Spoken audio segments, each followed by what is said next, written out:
Olá, meu nome é Eduardo Starosta e esse é o canal Fora de Curva. Hoje é 27 de dezembro, temos alguns assuntos importantes na nossa pauta, mas a economia vai ficar no segundo plano. Sobre essa questão, duas coisas para falar. Ontem, no quadro que vem por aí, que foi segunda-feira, eu comentei a respeito da tendência de crescimento dos empréstimos bancários aqui no Brasil, colocando o mês de novembro como uma chave.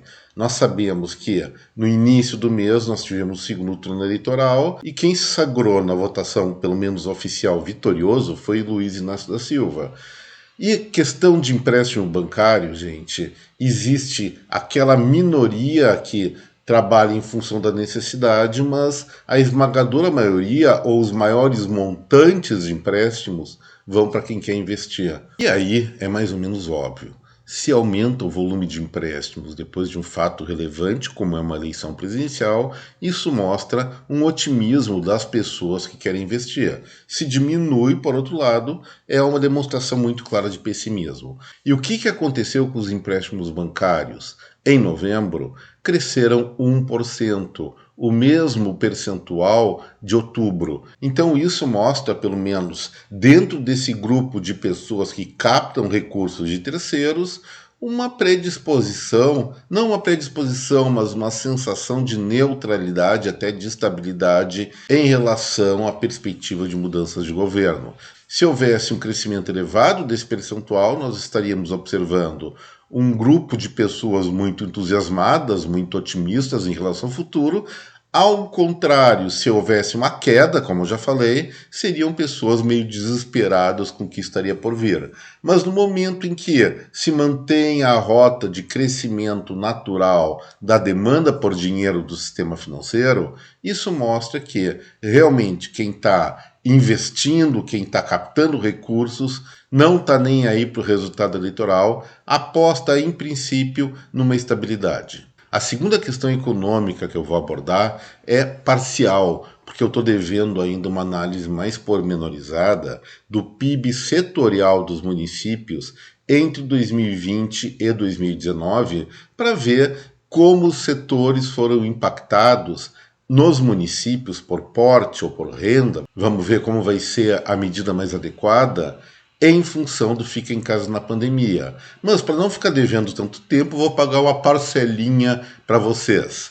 Eu fiz uma análise do PIB brasileiro como um todo e observei o seguinte: o setor realmente que registrou a maior queda foi de serviços com uma retração de 3,7%. A indústria caiu menos 3%, então mais importante do que as encrencas que ocorreram na cadeia de suprimentos foi realmente no setor de serviços, por conta do fica em casa, e por último a agricultura dentro de um contexto mais favorável e mais democratizado em termos de isolamento social, por conta da agricultura ser centrada nos pequenos municípios, registrou alta desse PIB de 4,2%. Esses dados, em princípio, confirmam o que eu havia falado a respeito do maior crescimento, maior progresso entre 2020 e 2019 dos pequenos municípios de base rural, prejudicando as grandes megalópolis que vivem basicamente de comércio e serviços, mas na próxima semana ou nos próximos dias eu vou dar uma aprofundada nisso. Agora vamos sair da economia, que nós temos outros assuntos para conversar. E nesses outros assuntos eu vou começar pela questão da geopolítica mundial. E esse final de 2022 está muito tenso, gente. A guerra entre Rússia e Ucrânia deve ter sua continuidade no decorrer de 2023. Até achei meio ridículo, talvez um desespero, ou talvez um blefe, o que o presidente russo Vladimir Putin anunciou como proposta de paz para encerrar esse conflito com os ucranianos, propondo o reconhecimento como sendo russo dos territórios anexados, daí estava tudo numa boa. É lógico que nesse momento da guerra, onde os ucranianos estão com vantagem tática, atacando mais do que defendendo, recuperando territórios, eles não iam fazer isso, especialmente porque o presidente, o Volodymyr Zelensky, conseguiu estreitar ainda mais os seus laços com a OTAN e especialmente com os Estados Unidos no fornecimento de armamentos de defesa que facilmente podem ser transformados em ataque. E pelo lado russo, talvez esse tenha sido um lance político interno do próprio Vladimir Putin, no sentido de mostrar que ele está querendo a paz para o seu público interno e para os seus aliados internacionais.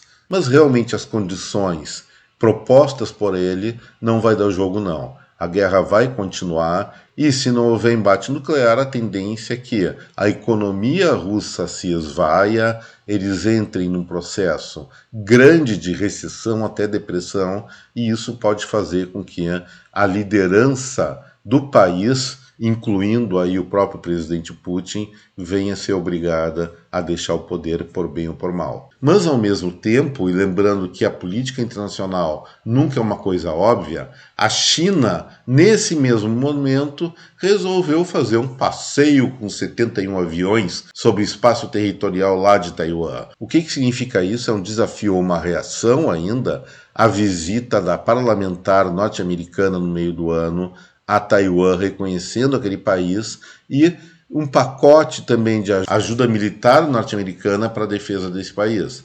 A China, evidentemente, não pode se mostrar satisfeita. A gente ainda não sabe, e provavelmente nem vai saber, se isso é uma reação realmente contra a intervenção norte-americana nesse conflito potencial, ou simplesmente algo para mostrar para os chineses que ganharam a batalha contra o Partido Comunista Chinês de que eles têm o poder, eles podem invadir, podem reprimir qualquer coisa. Lembrando que essa batalha, que eu me refiro, foi aquela onda de protestos nas maiores cidades do país que realmente acabaram com a política radical do fica em casa deles contra a Covid-19. E aí nós chegamos no Brasil. E a primeira coisa que eu quero declarar é que aquele George Washington e seus eventuais aliados, que eu não acredito que sejam muitos, e que tenham tanta responsabilidade como ele no que pensam e falam, aquilo é um imbecil. Aquilo é uma pessoa que não pensa no que faz. Não tinha cabimento a ação pretendida por ele de buscar explodir alguma coisa para provocar uma crise institucional. Não, isso não ia acontecer, só ia machucar gente inocente. Então, certamente é um sujeito que tem que estar no fundo do cilindró. Mas ressalto uma coisa: como que ele deveria ir para a cadeia? Será que é por conta de um ministro do Supremo Tribunal Federal? Certamente não. Existe aqui no Brasil que se chama, e os advogados que me ajudem, processo penal. E no processo penal, isso aí mereceria uma investigação policial, até foi feito isso, prenderam o sujeito, mas a ordem de prisão deveria partir de um juiz em primeira instância. Senão, todo o ordenamento processual do direito brasileiro, a meu ver, ele está pervertido e isso não acaba em coisa boa. E aí, quem que mandou prender? Alexandre de Moraes. Que mandou prender também aquele jornalista Oswaldo Eustáquio, que o humorista do canal Hipócritas, muito bom por sinal, o Bismarck Fugaza. Eles foram presos, segundo a justificativa atual do Supremo Tribunal Federal, por dois motivos. O Oswaldo Eustáquio teria burlado alguns termos da liberdade condicional dele da prisão ocorrida em 2020, e o Bismarck acabou recebendo ordem de prisão, pelo que eu sei ainda não foi encontrado, por participar de uma manifestação daquelas na frente dos quartéis pedindo intervenção militar. Olha, eu não sou um especialista em direito, vou repetir, mas me parece que é claro que a ordem democrática ela inclui liberdade de pensamento. O que estaria errado, no caso, seria se ele estivesse agindo efetivamente, especialmente de maneira violenta, para provocar um golpe de Estado aqui no Brasil, e efetivamente não é isso, ele está apenas participando de um ato público de pessoas que têm determinada opinião. E aí, gente, o Supremo está dando uma barrigada, o Supremo está fazendo uma besteira, e essa besteira está sendo acompanhada pelo futuro ministro da Justiça, Flávio Dino, que afirmou que vai prender muita gente depois de assumir o poder, especialmente dessas concentrações em frente aos quartéis.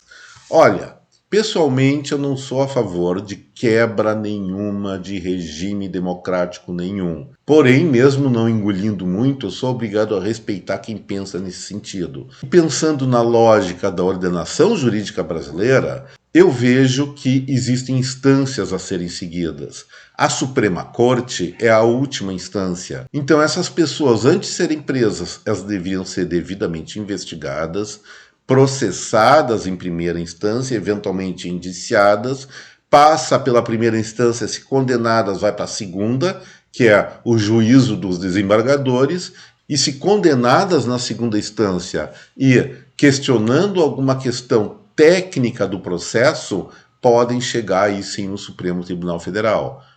Olha o que o Supremo está fazendo. Está simplesmente ignorando todo o código processual, toda lógica processual brasileira, em função de um apoio a uma situação política. E aí não me resta outra alternativa, para ser sincero, a não ser verificar uma coisa. Tem um lado sim, está protestando. Quem está divulgando suas ideias nesse momento está sendo preso.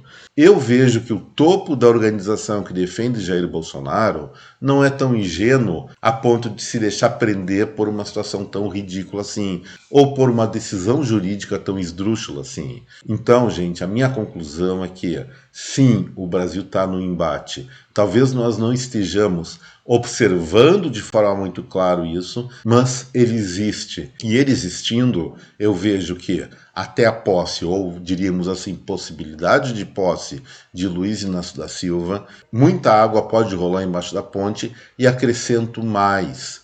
Se um lado rompeu a ordem constitucional, o outro também vai romper. E aí nós vamos ter que aguardar para ver qual a real resultante desse embate, que pode durar não só nessa virada de ano, mas algumas semanas ou até meses no futuro de 2023.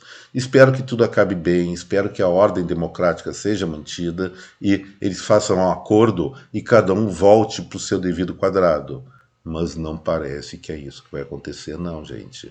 Vamos ficar de olho. E assim, gente, eu encerro o Fora de Curva de hoje muito preocupado com os próximos dias, semanas e meses. E se você gostou desse vídeo, não precisa concordar com ele, não. Tem que avaliar se essas ponderações são ou não são relevantes. Se você considerar isso, por favor, deixe seu like, inscreva-se aqui no nosso canal e compartilhe esse vídeo com a sua rede de contatos. Esperando o melhor para todos nós, mesmo que eu ache difícil, eu me despeço agora, deixando um abraço em cada um de vocês. Meu até breve. Tchau.